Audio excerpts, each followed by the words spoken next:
Hello everyone. We will continue with the nature and significance of management. Uh, so we will continue with the level of management first. So let us discuss the topic levels of management. A management has basically three types of level. That is top management, middle management, and the bottom or lower level. All we also call it supervisory or the operational management.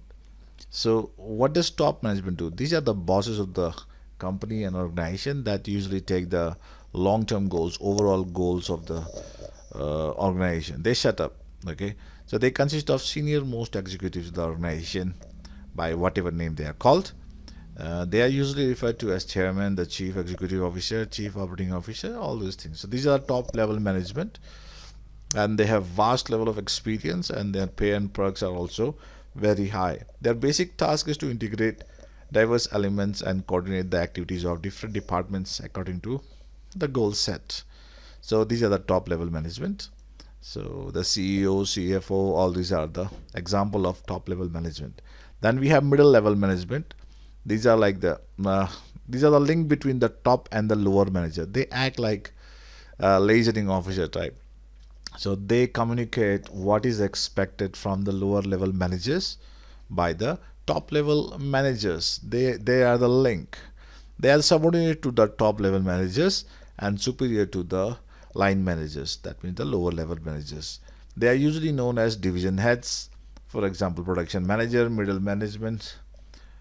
For example, production manager is there. Then we also have HR manager. Then we have research and development manager. All these guys are your middle level. They are responsible for implementing and controlling plans and strategies developed by the top management. So whatever top management has decided, it's the job of the middle level manager to communicate and make sure these things happen. Communicate to the lower level manager. And the lower level manager or line managers or supervisory or operational managers, these are those foremen and supervisors who actually work with the workforce. They are at the bottom of the hierarchy, and they get things actually done. These are they directly oversee the effort of workforce. Their authority and responsibility limited to according to the plans drawn by the top management, and they play a very important role in the organization since they interact with the actual workforce. So these are the three level of management. Then let's discuss the management's function. Management is described as the process of planning, organizing, directing, and controlling the efforts of the organizational members and of using organizational resources to achieve specific goals. So there are five major functions of management. First one is planning. Planning is nothing but thinking before doing. So planning is deciding in advance what is to be done in future is planning. It also talks about what will be done, when will be done, who will do, how, cost. All the questions are asked about a particular task that is to be done. Apart from planning, the manager also needs to organize. He needs to organize various types of resources. And organization has multiple kind of resources like financial resources, physical resources, human resources. So they need to be organized in such a way that their efficiency can be increased. So organizing the management function of assigning duties, groups tasks, establishing authority and allocating resources required to carry out a specific plan. Once a specific plan has been established for the accomplishment of an organizational goal, the organization function examines the activities and resources required to implement the plan. It determines what activities and resources are required. It decides who will do a particular task, where it will be done, when it will be done, and so on and so forth. Then we have staffing. Staffing is basically to find the right person for the right job. So simply stated, it is finding the right people for the right job. A very important aspect of management is to make sure that right people with the right qualification and are available at the right places and times to accomplish the goal of organization. So without the right people, organization will not run. Doesn't matter how much financial resources it has or the physical resources it has. So a right man can change everything. Then we have directing. Directing involves issuing instructions, influencing, leading, motivating employee to a task assigned to them. This requires establishing an atmosphere. See, they have to create an internal environment. Okay, so establishing an atmosphere that encourages employees to do their best. Motivation and leadership are two key components of direction, and directing also involves communicating effectively as well as supervising the employees at work. Motivating worker means simply creating an environment that makes them want to work. Leadership is to influence others to do what the leaders want them to do, and a good manager directs through praises and criticism in such a way that it brings out the best in the employee. Then the last one is controlling. In simple words, it simply means setting up targets, objectives, measuring the actual performance, then comparing the target with the actual performance, and if there is any deviation, then you have to take corrective action. See, controlling is the management function of monitoring organizational performance towards the attainment of organizational goal. The task of controlling involves establishing standard for performance, measuring current performance, comparing this with well-established standards, and taking corrective action where any deviation is found. So this is basically controlling. So these are the five functions. They've been discussed in very brief. Then we have coordination, which is an essence of management. Though coordination is also sometimes called a part of the function of management, but in fact, actually, it is an essence. Without coordination, management cannot happen. See, the explanation is given very well here. A manager has to perform five interrelated functions in the process of managing an organization, which is a system made up of different interlinked and interdependent subsystems. A manager has to link these diverse groups toward the achievement of a common goal. The process by which a manager synchronizes the activities of different departments is known as coordination. Coordination is the force that binds all the other functions of management. So, in simple words, coordination is like, you know, getting all the functions together, performing them in such a way that their efficiency increases manifold. You cannot just be planning once, then you'll be directing once, then you stop everything, then you go and organize something, then you have no idea what did you plan for, then you got a staff that who you have no idea what is his skills and all, then direction, organizing, all the things happening in haywire. So these all the five functions of the management need to be coordinated, synchronized in such a way that they complement each other.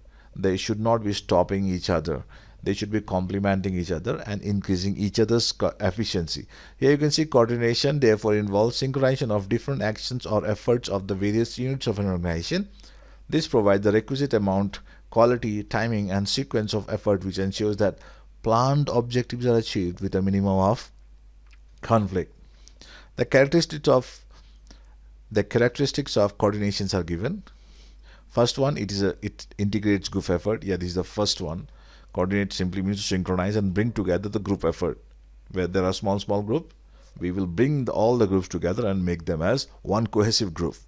Then we have unity of action. Yes, the action should be in one direction. The purpose of coordination is to secure unity of action in the relation of common purpose. It acts as the binding force between departments and ensures that all action is aimed at achieving the goal of the organization. So direction of action is very important, and coordination leads to that.